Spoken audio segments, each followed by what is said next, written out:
السلام عليكم ورحمة الله وبركاته.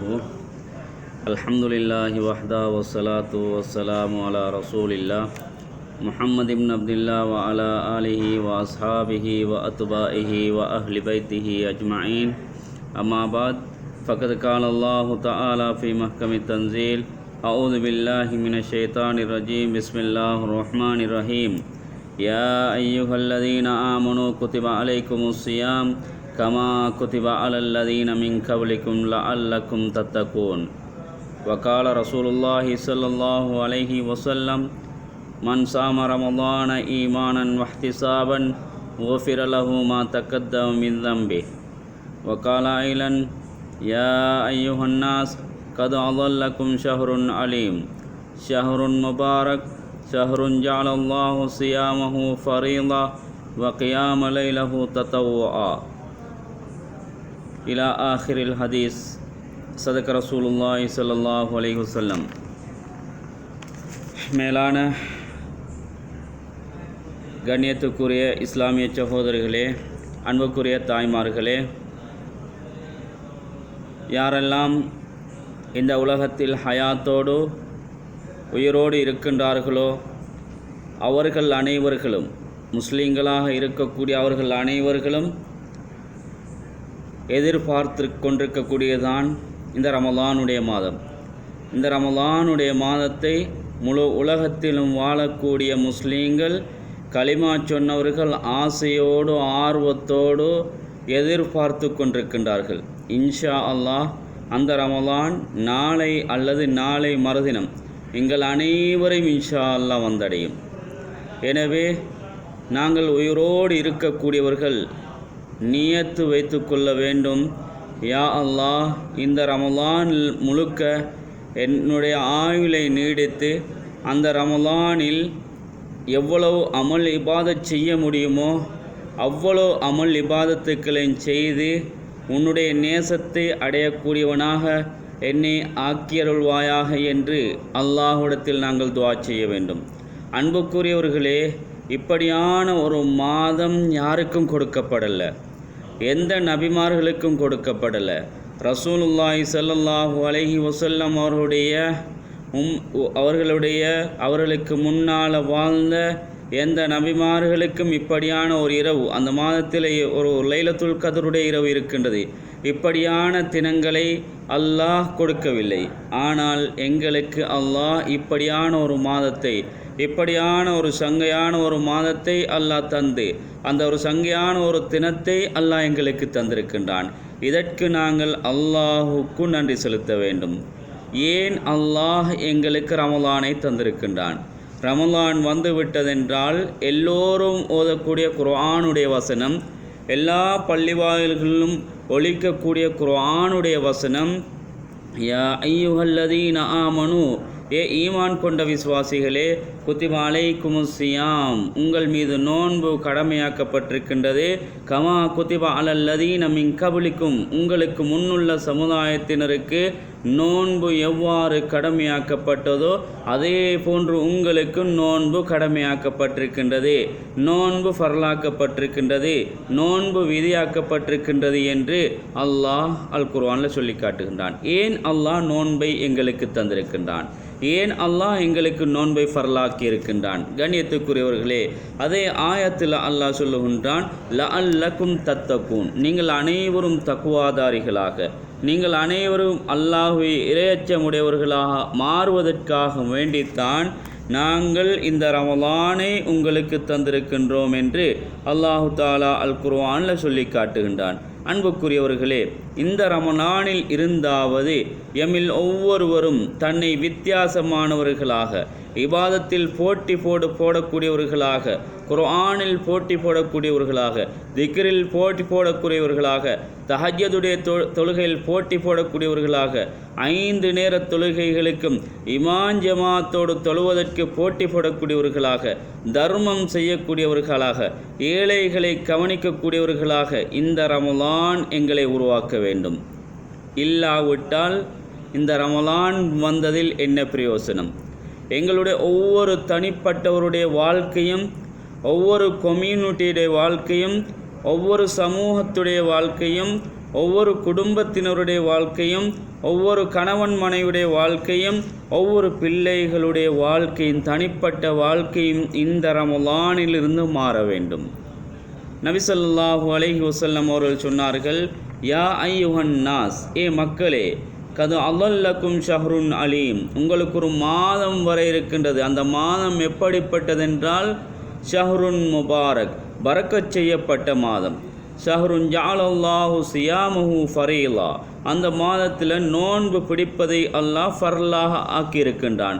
வ கியாமு லைலஹு ததவ்வுஆ, அந்த மாதத்தில் நின்று வணங்குவதை அல்லாஹ் சுன்னத்தாக ஆக்கியிருக்கின்றான் என்று ஹஸரத் பெருமானார் ஸல்லல்லாஹு அலைஹி வஸல்லம் அவர்கள் ஒரு குத்பா பிரசங்கம் செய்தார்கள், ஒரு நீண்ட பயான் செய்தார்கள். அன்புக்குரியவர்களே, இப்படியான ஒரு சங்கையான ஒரு மாதத்தை நானும் நீங்களும் அடைய இருக்கின்றோம். இந்த ரமலானில் எங்களை அல்லாஹ் உயிரோடு வாழ வைத்து சுகதேகியாக வைத்திருக்கின்றானா? நாங்கள் நினைக்க வேண்டும், நாங்கள் சிந்திக்க வேண்டும், அல்லாஹ் எம் மீது இரக்கம் கொண்டு விட்டான். இப்படியான ஒரு சந்தர்ப்பம் அடிக்கடி எங்களுக்கு கிடைக்கின்றதா?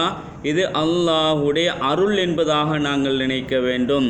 சென்ற ரமலானில் எங்களோடு உயிரோடு வாழ்ந்த எங்களுடைய உறவுகள், எங்களுடைய சகோதரர்கள், எங்களுடைய பிள்ளைகள், நாங்கள் பெற்ற பிள்ளைகள், எங்களுடைய பெற்றோர்கள், எங்களுடைய ஊரவர்கள், எங்களுடைய அயலவர்கள், எங்களுடைய நண்பர்கள், எத்தனையோ பேர் இன்று மண்ணறையிலே தனிமையில் வாழ்ந்து கொண்டிருக்கின்றார்கள்.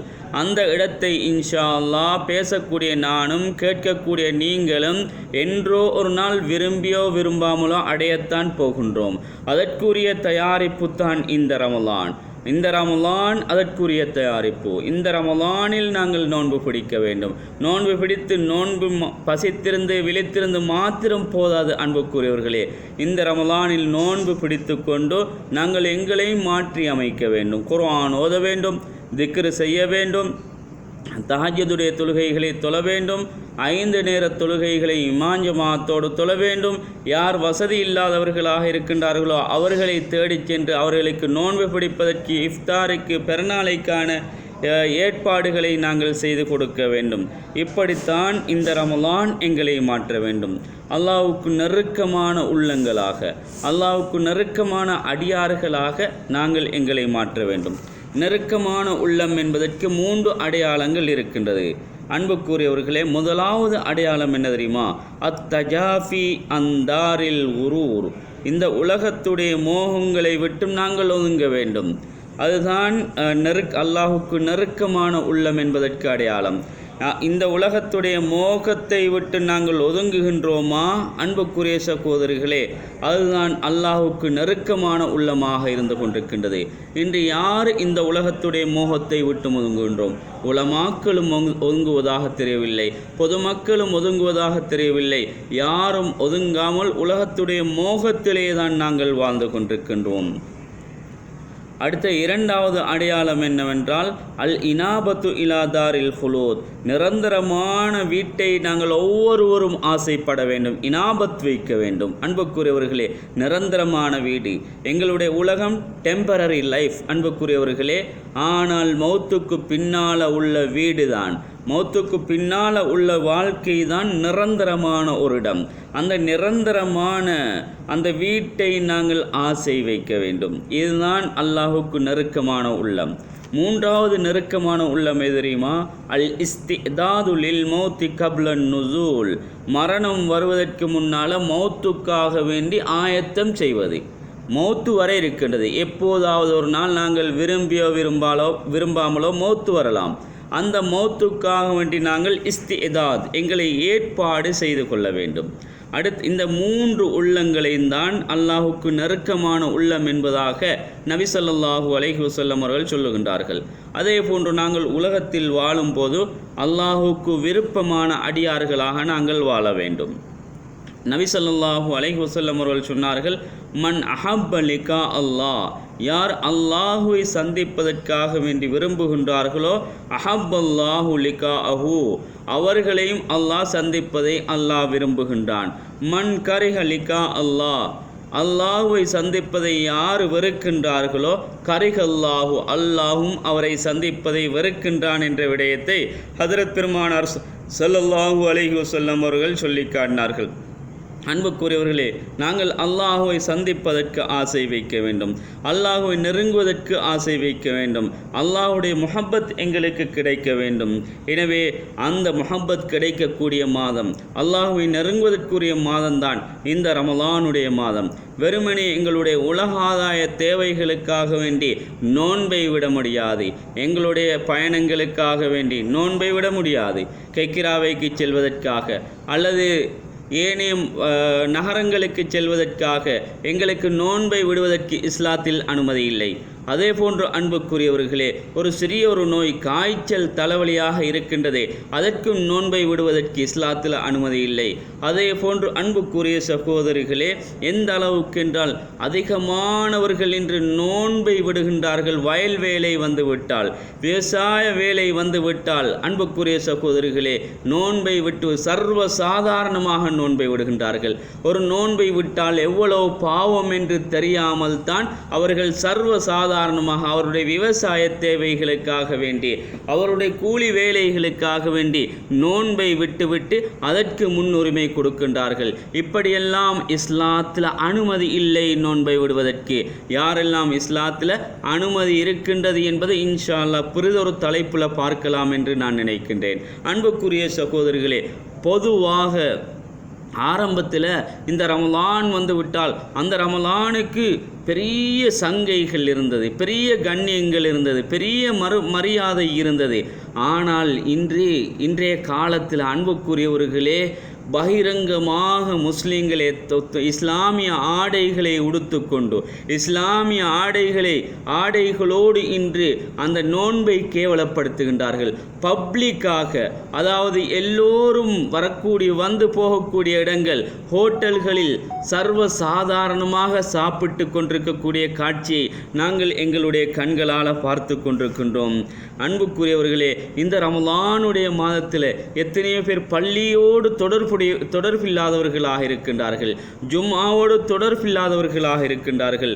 ஒரு நேர தொழுகையை விட்டால் 80,000 வருடம் மறுமையில் தத்தளிக்க வேண்டும் என்ற விடயம் அவர்களுக்கு தெரியுமோ தெரியாதோ என்று நான் நினைக்கின்றேன். சில நேரம் தெரிந்திருக்கலாம், சில நேரம் தெரியாமலும் இருக்கலாம். அன்புக்குரியவர்களே, ஒரு நேர தொழுகையை விட்டால் 80,000 வருடம் மறுமையில் தத்தளிக்க வேண்டும். 50 வருடம் வாழ்ந்த ஒத்தன் தொழுகை இல்லாமல், ஜும்ஆவுடைய தொழுகை இல்லாமல் வாழ்ந்து அவன் மௌத்தாகி விட்டான் என்றால் நஊது பில்லாஹ், அல்லாஹ் பாதுகாக்க வேண்டும். அவனுடைய மௌத்துக்கு பின்னால் உள்ள வாழ்க்கை எப்படி மிகவும் மோசமாக இருக்கும், எப்படி கஷ்டமாக இருக்கும். யார் உதவி செய்வார், எவர் உதவி செய்வார்? உதவி செய்வதற்கு யாரால் முடியும் சகோதரர்களே? முடியாது. எனவே யாரும் மிஸ் பண்ண வேண்டாம். அல்லாஹ் ஒரு ஆப்பர்ச்சுனிட்டியை தந்திருக்கின்றான். இன்று வெளிநாடுகளில் வசிக்கக்கூடிய எத்தனையோ எங்களுடைய உறவுகள், எத்தனையோ எங்களுடைய உள்ளங்கள் அன்புக்குரியவர்களே, வித்தவுட் ஜும்ஆ இல்லாமல் அவருடைய காலங்களை கழித்து கொண்டிருக்கின்றார்கள். ஜும்ஆ இல்லாமல் வெள்ளிக்கிழமை மாத்திரம்தானே எங்களுக்கு ஓய்வு என்று அந்த உறக்கத்திலே கழிக்கின்றார்கள், அல்லது நண்பர்களோடு அந்த காலத்தை கழிக்கின்றார்கள்.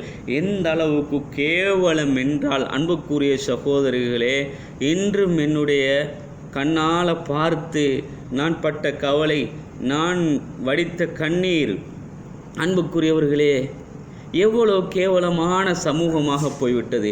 பள்ளி வாயில் என்பது ஒரு கண்ணியமான ஒரு இடம், பள்ளி வாயில் என்பது அல்லாஹுடைய வீடு. அன்புக்குரிய சகோதரிகளே, ஆனால் என்ன செய்கின்றார்கள்?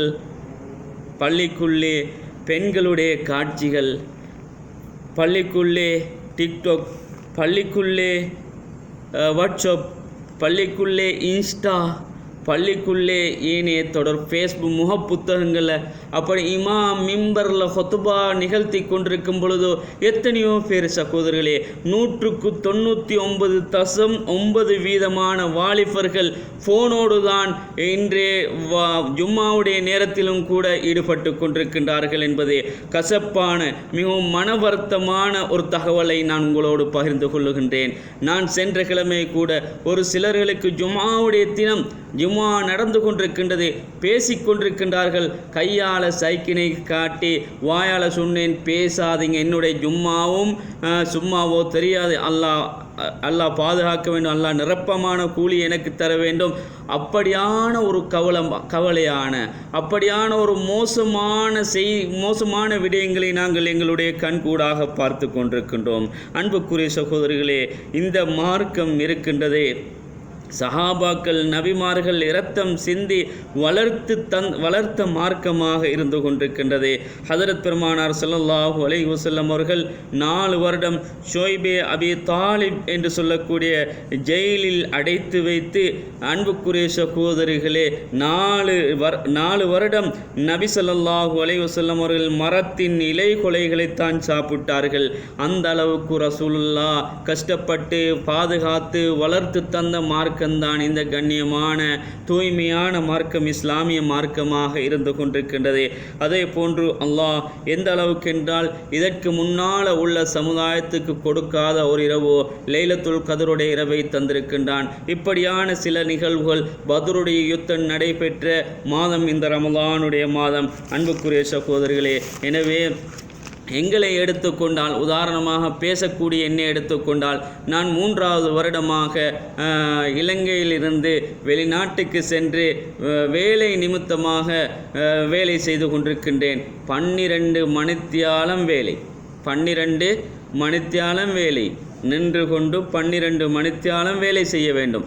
ரமலானிலும் வேலைதான் 12 மணித்தியாலம், ஏனைய மாதங்களிலும் 12 மணித்தியாலம் வேலைதான். ஆனால் அரபு நாட்டுகள் மாஷா அல்லாஹ் அவர்களுக்கு பரக்கச் செய்ய வேண்டும், அந்த நாட்டுடைய தலைவர்களுக்கு. அன்புக்குரிய சகோதரர்களே, ரமலானுடைய மாதத்தில் 6 மணித்தியாலம் தான் அரபு நாடுகளில். ஆனால் நான் வேலை செய்யக்கூடிய நாட்டில் 12 மணித்தியாலம். அன்புக்குரிய சகோதரர்களே, ஆனாலும் எனக்கு வேலையும் தேவை, எனக்கு நோன்பும் தேவை. வேலைக்காக பணத்துக்காக வேண்டி நோன்பை விட முடியுமா? முடியாது. கஷ்டப்பட்டு நோன்பை பிடிக்கின்றோம், பெரும் சிரமத்தோடு நோன்பை பிடிக்கின்றோம். ஏன்? இந்த சந்தர்ப்பம் அடுத்த ரமலானில் எங்களுக்கு கிடைக்குமா இல்லையா? இந்த சந்தர்ப்பம் அடுத்த ரமலானில் நாங்கள் உயிரோடு இருப்போமா இல்லையா என்று சொல்ல முடியாது. அதனால் பரவாயில்லை, படக்கூடிய கஷ்டத்தை படுவோம், படக்கூடிய கஷ்டத்தை பட்டு கொண்டு நாங்கள் நோன்பு பிடித்து அல்லாஹுடைய நெருக்கத்தை அடைவோம் என்று நாங்கள் நோன்பு பிடிக்கின்றோம். நோன்பு பிடிப்பதற்கு நியத்து வைத்திருக்கின்றோம். அன்புக்குரிய சகோதரிகளே, அதே போன்று உலகத்தில் வாழக்கூடிய எல்லோரும் நோன்பை விட்டு விடாமல், நோன்பை ஒரு சர்வ சாதாரண ஒன்றாக நினைக்காமல் நோன்புகளை பிடியுங்கள். அதே போன்று இதர அமல் இபாதத்துகளை செய்து அல்லாஹுடைய நெருக்கத்தை அடைந்து கொள்ளுங்கள். Dear brothers in Islam, inshallah tomorrow or day after tomorrow, Ramadan, wherever Muslims live in around the world, they are looking to welcoming this holy month of Ramadan. Why Allah has given us Ramadan? What is the purpose of Ramadan? Allah is hoping from all individual person and whole community about taqwa. We want to increase taqwa from upcoming Ramadan. Allah has kept us alive even in this Ramadan. Allah has given us opportunity to do ibadah in this Ramadan. Dear brothers, our relatives, our villagers, our friends, and many of others were alive with us in last Ramadan. But in this Ramadan, they are living in the grave alone. Our children, parents, neighbors, villagers living in the grave so many years. Who can help them? Can we do something to do them? Never. They can help only their ibadah, nothing else. Allah did not give such a special month to X generation but Allah has given to us such a holy month. We should finish even one Quran. We want to do dhikr, we want to pray tahajjud, we want to pray tarawih, we want to give charity, we want to pray 5 times prayers with jama'ah. We want to spend our whole Ramadan inside the mosque. Dear brothers and sisters in Islam, please, my humble request is what? In this holy Ramadan, give rest your phone, your YouTube, Insta, TikTok, and use your valuable time to recite the Quran, to do dhikr, to pray tahajjud, to pray tarawih, to pray 5 times in a day with jama'ah. Thank you very much. Assalamu alaikum wa rahmatullahi wa barakatuhu.